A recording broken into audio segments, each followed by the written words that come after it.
Quiero comenzar agradeciéndoles a todos su asistencia. Son ustedes mis amigos y lectores, pero también mis críticos más apreciados. Por supuesto, debo agradecer las generosas palabras de Guillermo, compañero de muchas faenas, maestro de siempre y siempre promotor de la reflexión y la producción intelectual. Este libro lo he dedicado a Blanca, mi esposa, y a nuestros 5 hijos y 2 nietas, que justamente por la pesadilla que vivimos, solo uno de ellos, el mayor, me puede acompañar en este acto. La razón de la dedicatoria obedece, más allá del amor que les profeso, al carácter testimonial que para mí el libro tiene. Toda la vida he deseado poder caminar con la cabeza en alto por las calles de mi ciudad, pero también siempre he querido mirar a los ojos de mis interlocutores, como aspiro a hacerlo con los de mis nietas, si Dios me lo permite verlas crecer, cuando me interroguen: ¿y tú, abuelo, dónde estabas? ¿Qué hacías en esos años de retroceso, dictadura y barbarie que vivió Venezuela? Responderé: traté de ser coherente con mis ideas, y parafraseando a Marcel agregaré: quise actuar como pensaba para evitar pensando como actuaba si lo hacía de manera diferente. Creo que este libro es una buena obra, o una obra buena, en el sentido de los consejos de mi padre, cuando ante las dudas con relación al comportamiento que debemos tener ante situaciones difíciles, y han sido muy difíciles las de esta hora, me daba siempre sereno y equilibrado consejo, y concluía, y hoy me parece estarlo escuchando: hijo, nunca me he arrepentido de las cosas buenas que he hecho, mucho menos cuando se ha tratado de ayudar a alguien. Esta publicación es producto de la reflexión compartida con muchos de ustedes, pero también es fruto de la angustia, de la incertidumbre, de vivir estos tiempos de dictadura. Hace tiempo dejamos de tener un régimen democrático, no tengo ninguna duda. No se trata de una situación de debilidad, falla o déficit en el sistema constitucionalmente previsto, que como toda obra humana será siempre perfectible. Se trata de una dictadura, independientemente de que muchos prefieran darle otras denominaciones, por ignorancia, miedo o formal academicismo. Ciertamente una dictadura distinta, una dictadura posmoderna, populista y petrolera, a tono con la nueva metamorfosis que el socialismo autoritario ha tenido. Desde muy temprano pudimos percatarnos de la naturaleza totalitaria del proyecto chavista, sincrética expresión de militarismo, marxismo, romanticismo revolucionario, bolivarianismo y no poco resentimiento social. Como Hitler en Mein Kampf, escrita en la cárcel donde el Führer se encontraba detenido por el Putsch de Múnich, Agustín Blanco Muñoz recoge en Habla el comandante las entrevistas que comienza a hacerle a Chávez desde Yare. Allí pudimos comenzar a vislumbrar la ensalada ideológica y la esencia del chavismo. Entonces, vivíamos en un país que, al igual que Alemania en la preguerra, estaba presidido por un presidente anciano, quizás con muchos méritos, pero cuyos mejores días habían quedado atrás. Un país desesperado, desalentado y sumergido en una grave crisis ante la cual las élites ignorantes, y no solo la política, carecían de respuesta. En la Venezuela de 1998, atrás habían quedado los sueños de grandeza. Teníamos una sociedad que parecía preocuparse solo por el aquí y el ahora, que practicaba la antipolítica y votó por quien simplemente ofrecía mejorar un presente que consideraban no podía ser peor. El resto lo hicieron el inmediatismo, los intereses mercantiles, el militarismo y el marxismo transmutado. Así, en 1999, Hugo Chávez accede al poder por la vía electoral. Entonces advertimos que era una mezcla de comandante sandinista con Perón. Inicia un proceso donde la mentira se va haciendo permanente y el engaño característico. La Asamblea Constituyente, lejos de ser la concreción institucional de un nuevo sueño de república, deviene instrumento para el control de todos los poderes públicos por el caudillo militar, siempre presente en nuestra historia. Luego, las necesidades de acrecentar el poder lo llevan a utilizar distintas coberturas ideológicas que le permiten más tarde controlar la economía y avanzar en el control de la sociedad. Sin embargo, transcurrirán varios años para que la mayoría dirigente opositora, en medio de barajos y reacomodos, se convenza plenamente de la naturaleza totalitaria del proyecto, de la adhesión al modelo cubano que constantemente se predica. Hoy, lamentablemente, todavía algunos tienen duda, miedo o les restan importancia a estos asuntos. En todo caso, más tarde la mayoría de la dirigencia de la Venezuela democrática terminará percatándose del hacia dónde vamos, o mejor dicho, hacia dónde nos llevan. Pero muchos todavía parecen desconocer dónde estamos. Si ignoramos dónde nos encontramos, es imposible llegar a donde queremos.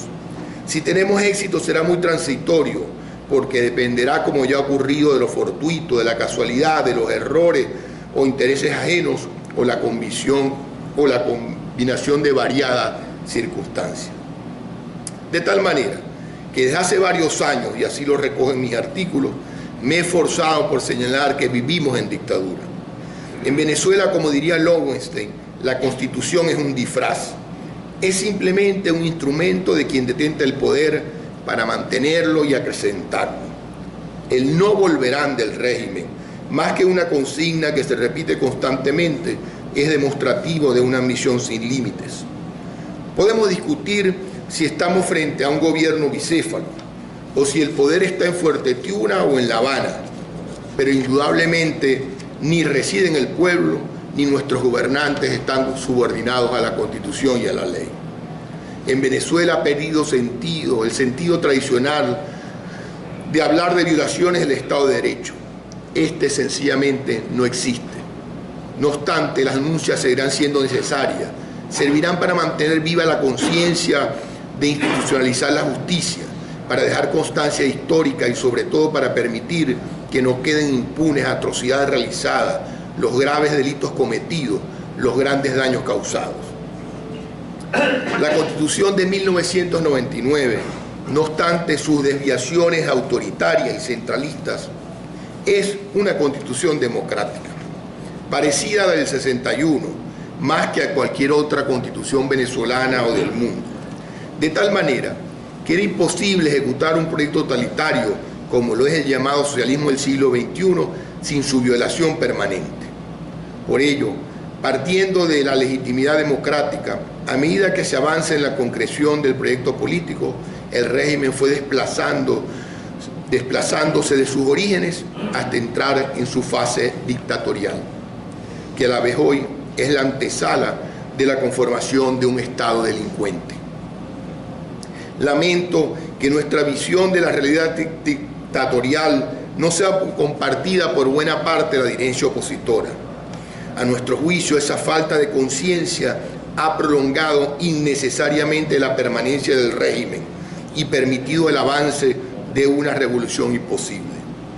Apenas en tiempos recientes y básicamente después de las protestas del 2014, la opinión pública comienza a calificar al régimen de dictatorial. A nuestros juicios, las razones que impiden ver esta realidad son básicamente tres: ignorancia, miedo e intereses subalternos. No olvidemos que la base de sustentación del régimen ha sido la mentira y su estrategia, la del miedo. Ambas tienen campo fecundo cuando somos ignorantes, cuando las bases éticas de nuestro comportamiento se han debilitado.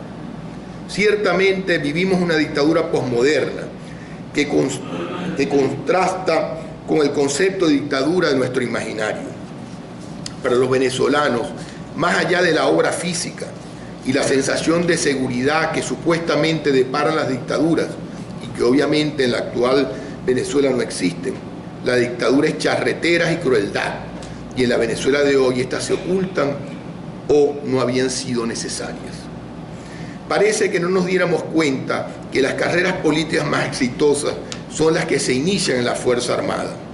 podemos observar que la mayoría de los ministros, gobernadores, presidentes de empresas del Estado, directivos del PSUV o sus miembros de la Asamblea Nacional son militares. Sin embargo, no usan el uniforme. El propio Chávez solo lo utilizaba cuando quería poner de manifiesto su jefatura de la Fuerza Armada o infundir miedo. Esta es una dictadura militar sin charreteras. Tampoco en el siglo XXI es indispensable que las dictaduras, para mantenerse en el poder, utilicen la crueldad física. Son otros tiempos, basta la psicológica. Al final de cuentas, la estrategia del miedo lo que persigue es lograr una adhesión, sumisión o inhibición, y ello es posible lograrlo sin la utilización de la fuerza física. De tal manera que para el régimen lograr una conducta de los venezolanos favorable a sus propósitos, inicialmente solo fue necesario combinar políticas populistas financiadas por altísimos ingresos petroleros y la práctica de una represión selectiva. Muchas veces la Venezuela democrática ha olvidado que desde hace tiempo hay venezolanos perseguidos, exiliados, encarcelados e inhabilitados políticamente. Los votados de PDVSA, el exilio de Carlos Ortega, los policías presos o las inhabilitaciones de Leopoldo López y Enrique Mendoza, cuando todas las encuestas lo favorecían para ser alcalde de Caracas y gobernador de Miranda respectivamente, son prueba de ello y ocurrieron en tiempos ya lejanos. Hoy, y desde las protestas de 2014, esta es una dictadura que tortura. La represión se ha hecho generalizada y la tortura empleada la única manera de disuadir la protesta, sobre todo a los más jóvenes, que en actitud contestataria quieren labrar su futuro distinto al que están condenados de permanecer en la tierra de sus padres si no actúan como valientemente muchos lo hacen para detener este retroceso histórico. Venezuela vive en dictadura y afortunadamente esa realidad ha comenzado a ser percibida por la mayoría de los venezolanos. Esta nueva situación amplía las opciones a recorrer para la sustitución del régimen legítimamente democráticas. Todo dependerá de la conveniencia, es decir, del camino que, pudiendo ser exitoso, significa el menor costo posible en vida y bienes. La vía electoral de acceso al poder deja de ser exclusiva y excluyente. Aún más, para ser efectuosa frente a la dictadura, no puede ser de otra manera. También debe cambiar la conducta frente al poder.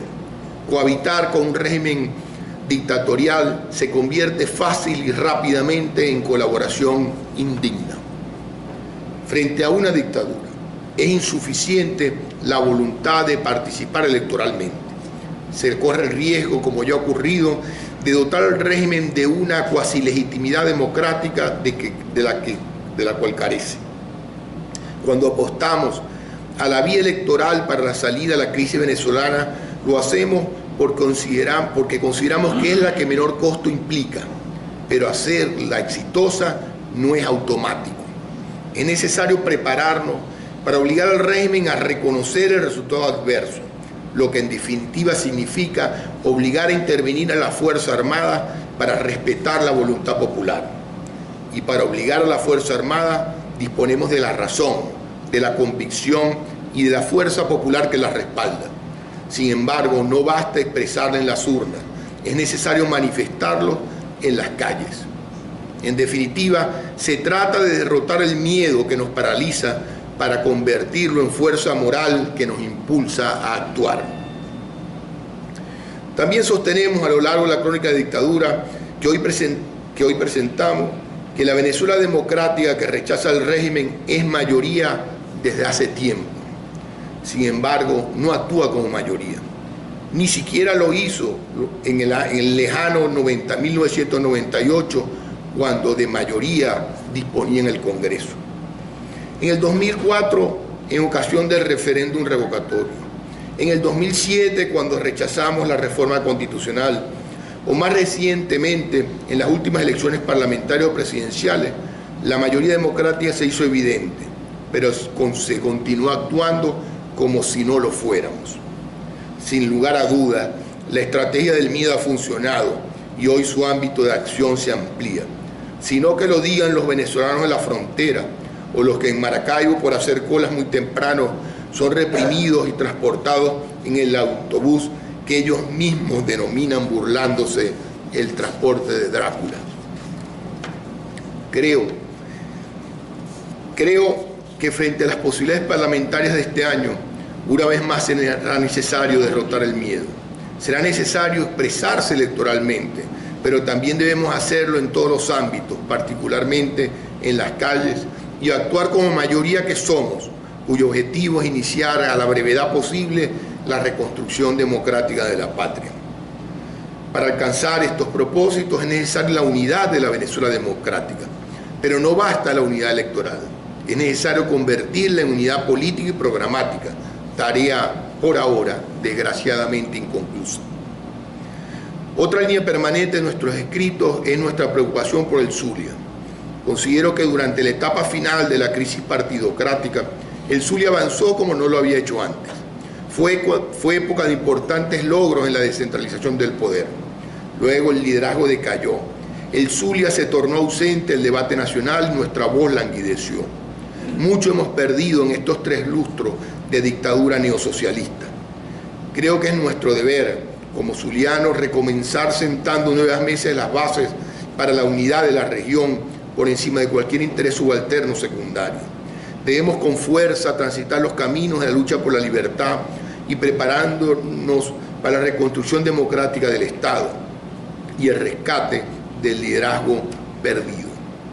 Finalmente, la lucha contra la dictadura exige solidaridad, que como siempre debe ser privilegiada con los que más sufren, y en esta coyuntura histórica con los perseguidos, los exiliados y los presos políticos.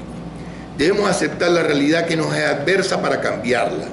Debemos derrotar la temerosa designación.